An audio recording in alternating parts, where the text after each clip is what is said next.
últimas noticias de la Cámara de Diputados te las contamos nosotros, porque somos tu voz en el Congreso. DTV, el periodismo en el Congreso.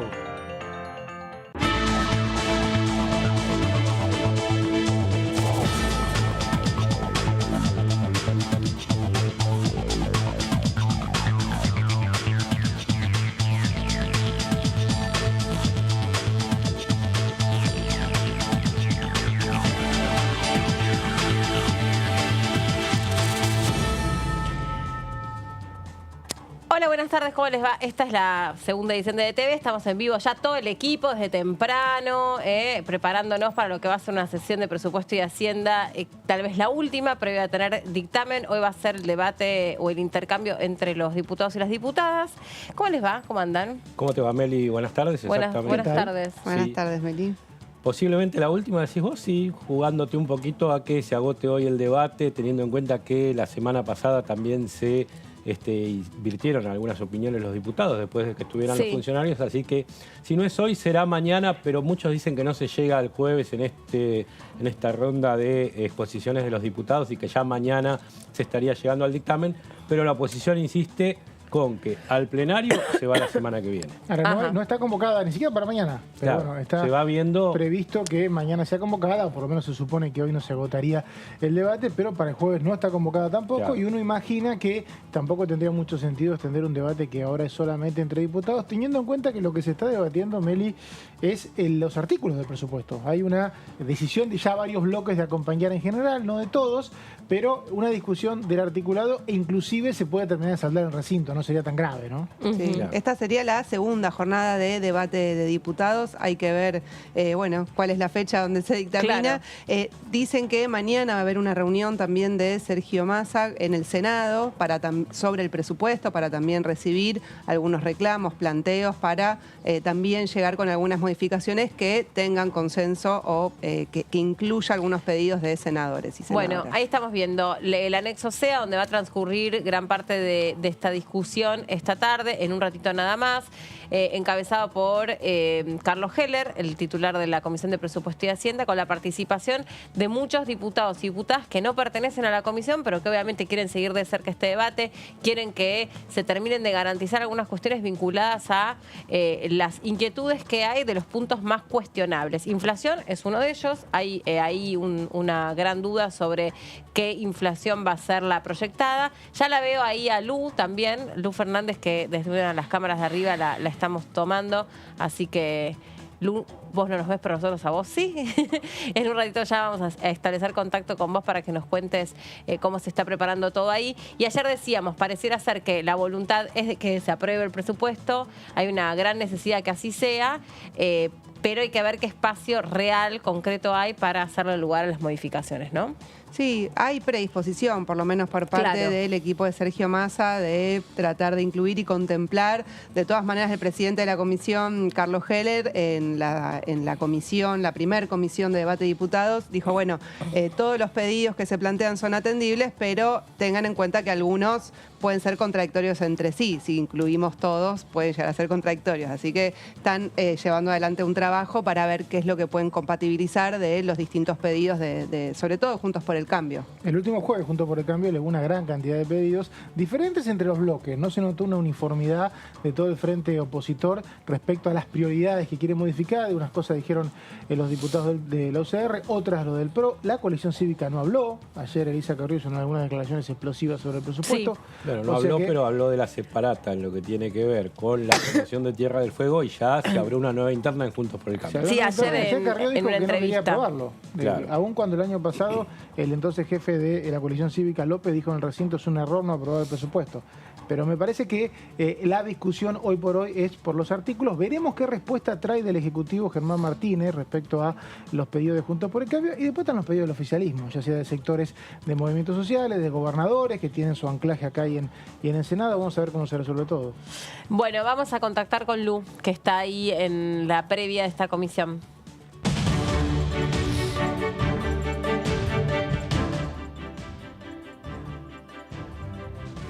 Buena jornada para ustedes y por supuesto para todas las personas que nos acompañan aquí por la pantalla de Diputados Televisión. Nosotros nos encontramos efectivamente trabajando aquí con el móvil en el anexo C de la Cámara de Diputados de la Nación Argentina. Como pueden ver a mis espaldas ya está todo el salón armado. Ya hay algunos diputados como el diputado Germán Martínez, que ya está sentado en su, en su lugar correspondiente, ¿no?, para iniciar este debate de comisión, pero todavía faltan diputados, faltan diputadas.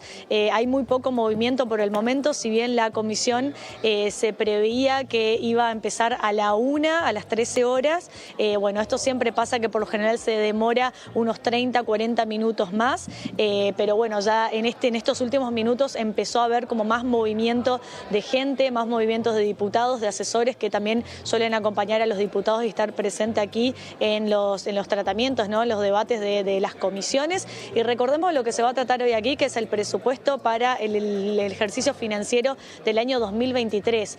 Si hacemos un poco un repaso de lo que fue el año pasado, fue un mismo escenario donde el presupuesto para el año 2022 se debatió, ¿no?, en la Comisión de Presupuesto, obtuvo dictamen de comisión, pero luego cuando llegó al recinto no tuvo los votos necesarios para ser aprobado en el recinto, y fue un caso excepcional donde todo el 2022 el gobierno tuvo que legislar sin la ley de leyes, ¿no?, sin la ley de presupuesto. ¿Y por qué se la denomina ley de leyes? Porque podríamos decir que es la ley que marca la hoja de ruta que tiene que seguir el gobierno en materia económica, en materia fiscal. Así que es una ley súper importante de la cual también se desprenden muchas otras leyes a la hora de ejecutar respecto a estas cuestiones económicas. Así que, bueno, Meli, estas son como las últimas novedades que hay aquí. O sea, si bien se preveía que para la 1 se desarrolle esta comisión, está un poquito demorada, que es por lo general lo que suele pasar con las comisiones, así que veremos que en minutos nada más seguramente vamos a tener la palabra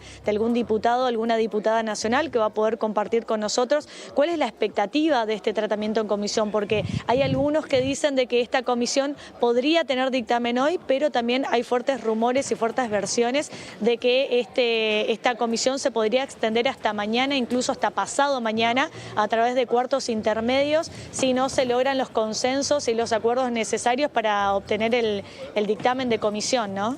Sí, así es. Estábamos siguiendo justamente con los chicos acá esta posibilidad que mañana se pueda prolongar, extender o necesitar de una jornada más de intercambio entre los diputados y las diputadas antes de tener dictamen, y con la intención, como decías vos, que no pase lo que sucedió el año pasado, que se pueda votar, que se pueda acompañar y que pueda tener su sostén político este presupuesto, que tampoco es menor. Digo, que realmente sea el resultado de la posibilidad que haya habido una negociación entre los bloques y por ahí tener este gesto de aceptar alguna modificación. No sé cuáles se imaginan ustedes. Más allá de las modificaciones, esta promesa de que pueda haber una revisión de acuerdo a lo que va haciendo la recaudación y lo que van siendo los parámetros, esto le da también cierta garantía a la oposición. Es una de las que pedía, decir, bueno, sí, ¿qué pasa si cambian los números, si cambian las variables, si hay más ingresos por la inflación? Obviamente aumentan los impuestos y aumenta la recaudación. Y esto de darle al Congreso la posibilidad de que por lo menos en el tercer trimestre pueda redefinir esas partidas, facultad que siempre tiene el Poder Ejecutivo, le da a algunos opositores una garantía por la que estarían en principio acompañando, pero como vos decís, depende también de cada una de las negociaciones en particular, de algunos puntos como subsidio a energía, subsidio a transporte, esta promoción de Tierra del Fuego y un montón. ¿No? También hay varios puntos, digamos, me parece que lo que escuchaba de algunos sectores de la oposición es que se había sobrevalorado un poquito este tema de la revisión, teniendo en cuenta que se termina haciendo de una u otra manera, inclusive con la presentación del próximo presupuesto. El tema es que la oposición pide algunos cambios, como por ejemplo revisar la cuestión de las retenciones a las exportaciones, el tema de los subsidios a energía, del costo que podrían pagar los gobernadores por las deudas a la mayorista energética. Me parece que hay puntos muy finos y troncales que todavía están en discusión. Sí, Mauri y Meli, perdón que los interrumpa, pero muy atentamente y acorde a lo que estaban diciendo, tengo a mi lado al diputado nacional Sergio Casas, quien muy amablemente va a compartir unas palabras con nosotros. Diputado, bueno, antes que nada preguntarle la expectativa que hay respecto a este tratamiento en comisión. ¿Va a haber, dictamen de comisión en el día de hoy? ¿Se va a trasladar para mañana, para pasado mañana? Como dicen los rumores, ¿cómo ves que va a ser el debate? Bueno, antes que nada, buenos días, un saludo para todos. Efectivamente, hoy es una nueva jornada de debate. Para nosotros es una expectativa. No creo que en el día de hoy se logre el dictamen. Vamos a seguir debatiendo, consensuando, teniendo como premisa que, como decimos siempre, el presupuesto es la hoja de ruta que tiene que tener todo gobierno y que este año sí o sí la tenemos que tener, más allá de las distintas aristas. Independientemente de eso, dentro de nuestra discusión, nosotros siempre vamos a respaldar, como en el caso que lo hice siempre. Cuando fui gobernador peleaba por La Rioja y lo voy a seguir haciendo porque La Rioja, al igual que Buenos Aires, son las dos únicas provincias que en el año 88 le sacaron puntos de coparticipación. En el caso de La Rioja es vital. Esto para nosotros es vital para poder seguir subsistiendo como Estado y para poder desarrollarnos también como lo hacen todas las otras provincias. Nosotros entendemos que la nación es un conjunto en el que representa todas las garantías y que de alguna manera La Rioja y los riojanos tienen derecho a tener lo que legítimamente le corresponde. Diputado Casas, ¿cómo le va? Gracias por atendernos este ratito. Soy Melina Frederman, está acá todo el equipo de la segunda edición de DTV. Ayer hablábamos sobre las características que tendría la sesión a donde se trataría el presupuesto y que probablemente, no sé, es un signo de pregunta. El deseo de algunos es que se pase un cuarto intermedio y que se pueda fragmentar este debate por lo menos en 2 días para que no terminen discusiones tan técnicas y tan importantes sucediendo mientras gran parte de los argentinos están durmiendo y ustedes también muy cansados. ¿Qué piensa? ¿Esto es posible? Mire, es lo que se viene hablando, lo que se viene conversando. Mire, todas las alternativas son importantes en la medida que logremos el objetivo. Yo entiendo que más allá de que podamos consensuar o disentir y que se lo tiene que hacer en el marco del respeto, lo importante es que podamos arribar a la concreción de la sanción del presupuesto y no que quede como el año pasado donde hemos privado a un gobierno, a nuestro gobierno, de tener esta herramienta fundamental para llevar adelante las acciones y los programas que están contenidos en esta ley de leyes. Diputado, ¿cómo le va? Mauricio Cantando lo saluda. Todos los años escuchamos esta historia de las regalías de la coparticipación mal liquidada a La Rioja a partir de lo que fue el acuerdo por esa ley en el 88. ¿Nos resume un poquito la historia? ¿Qué pasó en el 88? ¿Por qué La Rioja tiene menos coparticipación y todos los años necesita que algún representante le pelee estos recursos? Bueno, mire, en el año 88 es la primera vez y la única vez que se sanciona una ley de coparticipación. Anteriormente se hacían acuerdos financieros y ahí, bueno, se juntaban los presidentes de la nación con los gobernadores, se establecían, una vez perjudicaban a una provincia, otra vez a otra. En el año 88, en ese momento gobernaba el presidente Alfonsín.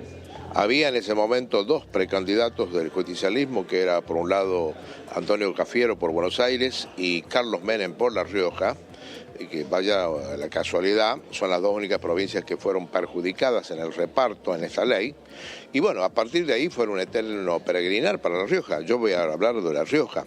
Ese punto de coparticipación hoy estaría representando alrededor de 57.000 millones de pesos al año, lo cual no es una cifra hoy, no a valores de hoy, no es algo para despreciar, es algo que le privó a los riojanos. ¿Qué porcentaje del presupuesto total, diputado? ¿Qué porcentaje del presupuesto total? Es un 1%, un punto de participación, es un punto del porcentaje del presupuesto de La Rioja cuando usted era gobernador. ¿Cuánto era el porcentaje de todo el presupuesto de La Rioja que usted podría haber tenido con ese punto? Miren, nosotros hoy estamos recibiendo alrededor de 2.70, cuando en realidad nos tendría que haber tenido 3.70 del presupuesto de coparticipación. Entonces, esto significativamente a valores de hoy, valores 2022, significarían alrededor de 57.000 millones al año, lo cual para nosotros es fundamental, no solo para el mantenimiento del Estado, sino para desarrollar. Imagínense, ya han pasado alrededor de 30 y pico de años, y esto significó un atraso, y eso que nosotros venimos reclamando lo que corresponde año tras año, sin contemplar la inflación, porque se divide en sumas fijas, no hay una actualización, que es lo que nosotros definitivamente pedimos siempre, y por otro lado que sea consecutiva. En la época del gobierno Macri, del Mauricio Macri, y que me tocó gobernar a mí, nosotros no llegábamos ni al 30 ni al 40% de lo que significaba ese punto. Entonces, esto es lo fundamental y creo que tenemos que decir. Yo entiendo los planteos de las otras provincias, de los compañeros, de las compañeras, pero La Rioja no recibe en forma extra. Esto es en compensación a eso que nos sacaron. Independientemente, lógicamente, necesitamos obras como necesitan todas las provincias, necesitamos escuelas, caminos, necesitamos también el subsidio de transporte que hoy está disminuido y que de alguna manera nosotros queremos una situación mucho más equitativa. ¿Qué tal, diputado? Buenas tardes. Jessica Calcaño le saluda. Quería consultarle, porque hubo algunos planteos ya que adelantaron diputados de Juntos por el Cambio que proponen modificar, como por ejemplo las facultades del Poder Ejecutivo sobre los derechos de exportación, subsidios al transporte, congelar la planta del Estado. De los distintos planteos que hubo, ¿qué opinión tiene si cree que van a ser atendidos en las modificaciones de este presupuesto? Mire, con el tema del derecho a la exportación, lógicamente hay una cuestión donde el Ministerio de Economía y el Presidente de la Nación son los que de alguna manera monitorean y regulan el tema de las retenciones a las exportaciones. Pero por otro lado, el tema del subsidio a la energía, al transporte, son materias que para nosotros son fundamentales, ¿no? En algunos de esos planteos, nuestros gobernadores, sobre todo los gobernadores del norte grande, hoy están debatiendo esta situación y lógicamente son planteos que son razonables.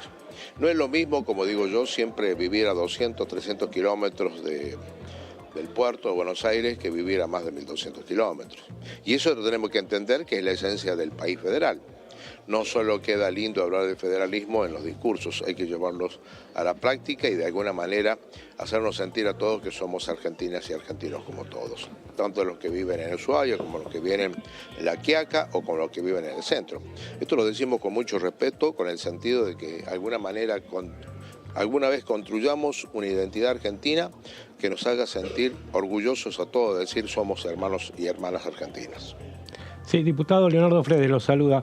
Lo saco un segundito de tema, aprovechando que todavía no empezó la comisión. En la ley de humedales se está pidiendo que vengan los gobernadores del Norte Grande fundamentalmente a fijar su posición. Usted fue gobernador y está muy interiorizado de este tema por lo que tiene que ver con la producción de su provincia. ¿Qué visión tiene y cómo cree que puede seguir este debate? Bueno, mire, nosotros creemos que es importante que esto se debata, pero por otro lado nosotros tenemos que velar siempre por la autonomía de las provincias. Son los gobernadores y los equipos de los gobiernos los que tienen que determinar. No hay nadie más que conozca el territorio que alguien que pertenece a un Estado. En ese sentido, con mucho respeto siempre lo decimos, la Nación tiene una visión muy particular, pero es importante en este caso el concurso y la autoridad de aplicación que son los gobernadores para decidir y para poder concretar y determinar un mapeo en base a eso que se determine el territorio que pueda ser o no considerado dentro de la ley. Diputado, gracias por este contacto con nosotros, que esté bien. No, muchas gracias a ustedes, un gusto y un bendecido día para todos. Gracias, igualmente. Lu, si te parece bien, te dejamos por un ratito para ver si podemos alcanzar a hablar con alguien más antes que empiece la comisión. Dale, Meli. Sí, mira, acá por lo que puedo ver ya hay varios diputados del Frente de Todos, entre ellos está la presencia de Carlos Heller, de Marcelo Casareto, de la diputada Penaca, también del diputado Germán Martínez, el diputado Bárbaro. Bueno, hay varios diputados y diputadas que ya se están acercando, incluso el diputado Casareto vemos que ya está sentado allí en la cabecera, ¿no? Donde están junto al presidente, junto a Carlos Heller, que está parado ahí en su sillón. Me confundo con el de de bancas, ¿viste? Porque las bancas en el recinto, Claro, pero sí. acá son las sillas de la comisión. Sí. Pero bueno, seguramente, Meli, nosotros en unos minutos vamos a retornar el contacto con ustedes para, hablar con algún otro diputado, alguna Hasta el otra diputado diputada Pereira. nacional, a ver qué expectativas hay. Bueno, Sí. bárbaro. Dale, avisanos vos, Lu, te liberamos, así podemos seguir conversando si es que nos da el si es que Heller lo permite, porque le exactamente. gusta mucho la puntualidad, así que ya Le gusta la estamos en puntualidad, tienen que llegar 49 diputados 13 porque y esta es la 19. comisión más numerosa de la Cámara, entonces tiene que haber 49 y hay que decir que acá tienen representación solamente 4 fuerzas de la Cámara y que, por ejemplo, aquí no está expresada la izquierda, no está expresado los libertarios, más allá de que la izquierda siempre participa activamente de estos debates, pero no tienen firma en el dictamen. Sí, Que la izquierda tiene- fuera de las preguntas más punzantes en la visita de los ministros. De hecho, muchas definiciones hubo de los ministros a partir de preguntas de la izquierda, por ejemplo, con lo que tiene que ver con la ayuda social del exministro Juan Zabaleta, también algunas cuestiones inclusive muy finas de economía que derivó, por ejemplo, en un elogio de Luciano Laspina, del PRO, que le dijo a Romina del PRO, dijo, me está sacando las preguntas. O sea que pueden ir igual los diputados, aunque no integran las comisiones, Claro. como decía Leo, pero habitualmente lo hace la izquierda. El resto no lo está haciendo. No No está lo abasteciendo. está haciendo y, por ejemplo, llamativamente los dos miembros de las expresiones libertarias son economistas o Exactamente. están avesados en economía. Yo creo que los dos, tanto Milei como Spert, son los dos economistas. Milei, desde que llegó, no participó nunca de ninguna de las comisiones. No, Ni Expert integra sí, tampoco Expert sí, formalmente, claro. no integra ninguna. No, Es pero el único podría haber participado. bloque. Expert sí, Podría Expert haber. participó de muchas, me sorprendió no verlo. Expert sobre participó todo la semana incluso el día pasada. que vino Massa, que le hizo una pregunta. Exacto. No, sí. y también porque precisamente por estar ideológicamente en otra posición también es interesante escuchar cuáles son los cuestionamientos o las inquietudes que pueden arrojarse desde ese lugar. Y bueno, no estuvieron. No, Como- pueden firmar, pero sí pueden ir, hablar y hacer preguntas. y hacer preguntas.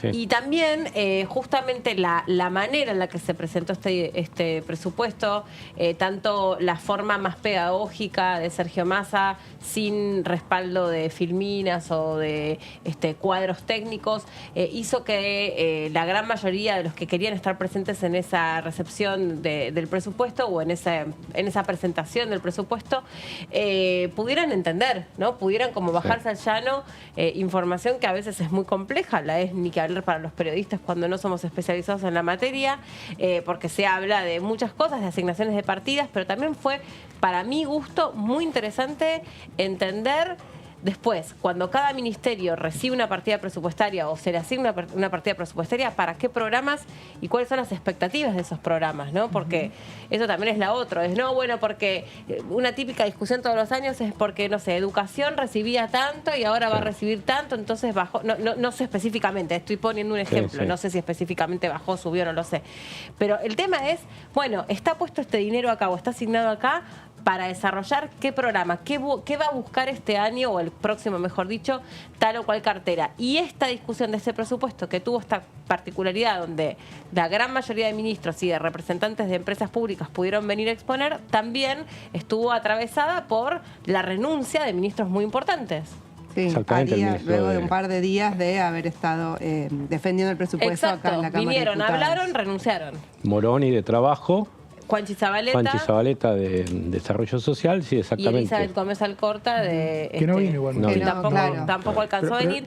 Sobre lo cual era interesante también ahí porque, ¿se acuerdan que nos parecía que lo hubiéramos sabido, pero todavía no lo sabíamos? Habíamos dicho, qué interesante que viniera porque para el presupuesto anterior, nunca antes había visto un Ministerio de la Mujer y nunca antes se había visto una asignación de partida presupuestaria para la cuestión de género. Sin embargo, hay que decirlo, yo desconozco los motivos por los cuales renunció profundamente, no lo sé, tal vez ustedes sí, uno puede suponerlos, hacer hipótesis, yo no lo sé, pero la realidad es que nunca se logró tristemente bajar la cantidad de mujeres asesinadas. Entonces, algo o sea, estaba la voluntad, pero algo no se hizo. Sí, ella anunció en su renuncia que tenía que ver con el operativo que hubo de la Policía Federal de Mascardi, donde se detuvieron a mujeres que pertenecían a una comunidad indígena y presuntamente, según lo que trascendió, algunas inclusive tenían hijos, estaban embarazadas. Ese fue el motivo, por lo menos, que ella anunció, pero me quedé un poquito con lo que decía, que es interesante con el tema de las partidas, porque lo que miran los legisladores es el aumento de las partidas en función de la inflación. O sea, si la inflación proyectada es 60 y un área tiene un aumento de partidas inferior a 60, es cuando los diputados y los senadores dicen hay un ajuste. Eso se le llama un ajuste real del presupuesto. Pero pasa lo que acaba de decir Meli, que muchos ministros dicen, ojo, que me estás acusando de un ajuste real en esta partida, pero se compensa con otra. Al venir todos los ministros, ese debate se puede dar. Si no, queda muy en la nebulosa de qué se saca y qué se pone, ¿no? Bueno, en salud, la funcionaria que vino, pues no había venido Carlos Bisotti porque justo había viajado a la Antártida, la funcionaria que vino, la jefa de gabinete, había explicado que había una baja comparativa, no nominal, en el presupuesto porque las vacunas del año 2023 ya habían sido compradas en su mayoría durante este año, tanto las de calendario, las que son las vacunas que se ponen a los chicos fundamentalmente, y lo que es gripe y lo que son todas las enfermedades, exactamente, como COVID. Entonces, como todo eso ya estaba comprado, por lo menos en su gran mayoría, impactaba de diferente forma en lo que es presupuesto 2022 o lo que fue esta ejecución del presupuesto 2022 sin proyecto del 2023. Sin esa aclaración, uno dice, hay ajuste. Claro. Pero algo parecido pasó con educación, ¿no? Jaime Persig aclaró, porque también es una de las áreas donde está por abajo de la inflación. Transferencias en universidades. Claro, en las transferencias a universidades, el ministro lo que aclaró es que eso no contemplaba todavía la paritaria docente hasta que no se cierre, y que eso iba a ser compensado de alguna manera una vez que se cierre. Bueno, Romina del Pla, del Frente Izquierda, fue una de las que más señaló también este punto sobre el problema de las después universidades. Se va a mirar con lupa, ¿no? Porque la Oficina del Presupuesto del Congreso hace un análisis de la ejecución presupuestaria, y esto que acaba de decir Jessica, se tiene que ir comprobando el año que viene, ¿no? Vos ayer hacías mención a una entrevista que dio Elisa Carrió, a donde ella dice, así como está el presupuesto tal cual está, es invotable. Me sorprendió un montón, porque ella y sus diputados habían sido en diciembre quienes rechazaron en el recinto la estrategia de Juntos por el Cambio de votar en contra del presupuesto. Sin embargo, ayer la escuchaba a Carrió decir, tiene que volver a comisión. No hemos escuchado a ningún diputado de ella hablar de eso, pero también es cierto que el jueves la coalición cívica fue el único bloque de los grandes de Juntos por el Cambio que no hizo propuestas. Me sorprendió, porque hizo Evolución Radical, hizo la UCR, hizo el PRO y no hizo la coalición cívica. Veremos qué dicen hoy. Sí, yo también me quedé escuchando esta entrevista que dio la exdiputada y ex senadora y ex referente, pero yo ya no sé, pero lo es, porque sigue hablando, así se sigue sentando, sigue opinando. Y sí, habló, criticó muchísimo el presupuesto, criticó muchísimo el dólar proyectado, la inflación. Criticó los supuestos, que es lo que no se está debatiendo mucho esta vez. Pero como dice Leo, hay un problemita que hubo el viernes respecto a lo que tiene que ver con el régimen de Tierra del Fuego, que Sergio Massa en el proyecto propone revisar, y el único que lo quiere revisar es la coalición cívica, pero la UCR no quiere. No, también hay que decir... La Unión Cívica Radical salió con todo a decir que de ninguna manera, que ni lo van a considerar, y que no tiene nada que ver, porque tiene que ver con la soberanía, con la población y con Tierra del Fuego como provincia estratégica, más allá de que este régimen pueda tener algunos cuestionamientos económicos. También hay que decir que este presupuesto estuvo acompañado por algunos anuncios que aprovechó Sergio Massa para hacer mientras estaba acá contando el presupuesto, y mientras el presupuesto se debate en las comisiones, Sergio Massa viajó a los Estados Unidos, a donde también avanzó en las negociaciones con el Banco Interamericano de Desarrollo, y volvió e hizo también anuncios directamente vinculados al consumo, en la elevación del mínimo no imponible de ganancias, que bueno, eso ya estaba estipulado porque eso sucedió mientras él era titular de la Cámara, y aparte era un proyecto de él, y el tema de la compra de electrodomésticos con 30 cuotas fijas. Sí, y un bono de refuerzo y el bono de 45.000 pesos del para que también dar en habló noviembre y diciembre, que lo ratificó porque ayer Sergio Massa participó junto a Alberto Fernández de un evento donde el presidente ratificó la intención de dar este bono en 2 cuotas, ¿no? Noviembre y diciembre. Después que la flamante ministra de Desarrollo Social también dijera que no hay hay más beneficios, más planes para las personas que están que mientras sin crezca la trabajo. economía no conviene aumentar los planes. El tema de los planes también se dio esto que vos recién mencionabas, Meli, por eso me hizo tanto ruido esa definición que decía de las partidas por área, porque pasaba que había varias denuncias de supuesta superposición de planes, sobre todo el plan Las Becas Progresar, que se le dan a los chicos de entre 16 y 24 años, y el plan Potencial Trabajo. Exacto. Las Becas Progresar están en educación, el plan Potencial Trabajo está en desarrollo social, y lo que uno ve del presupuesto es que las becas bajan un montón y el plan Potencial Trabajo parece que es la gran apuesta del gobierno en 2023. Bueno, nos vamos a quedar acá nosotros, a acompañar la transmisión en vivo del debate por el presupuesto en la Comisión de Presupuesto y Hacienda, y por supuesto cuando eso termine, aquí estaremos para analizar todo lo que allí haya sucedido.